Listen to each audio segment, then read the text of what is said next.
Hello बच्चों, let's read this question. Consider a heat engine as shown.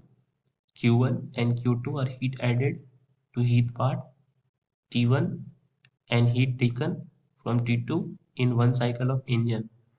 If W is the mechanical work done on the engine, then we have to find if W is greater than 0, which of the possibilities are correct. Question में हमें एक engine दिया गया जिसका एक cycle दिखाया गया. So let's say this is the point A. अब हमें बताना है कि if work done is greater than 0, then इनमें से कौन सी पॉसिबिलिटीज करेक्ट है. For that please note the key concept of this question, and this is conservation of energy.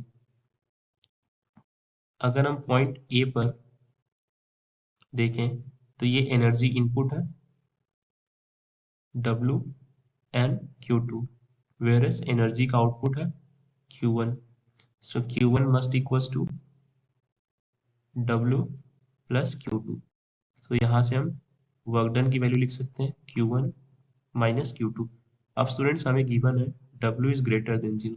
So let's check कि Q1 और Q2 किस तरह से रिलेटेड है. अगर W greater than 0 हो तो let's suppose when Q1 and Q2 both are greater than 0. So let's say Q1 equals to 200 है, Q2 की वैल्यू 100 है. So 100 200 minus 100, this comes out to be 100, which is clearly greater than 0. यानी कि हम देख सकते हैं when Q1 and Q2 both are greater than 0,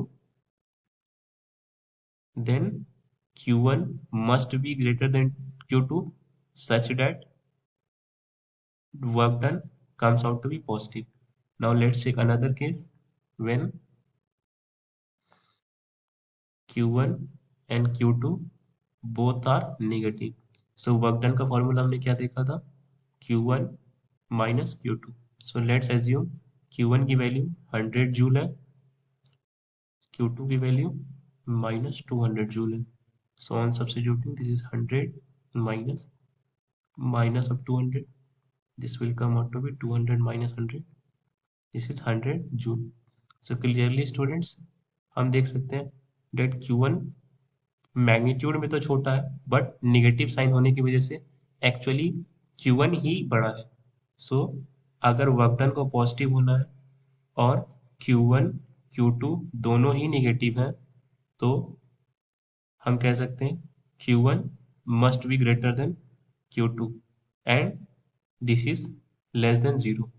एक केस ये बना हमारे पास और एक केस ये बना जहां पर Q1 greater than Q2 and both are greater than 0.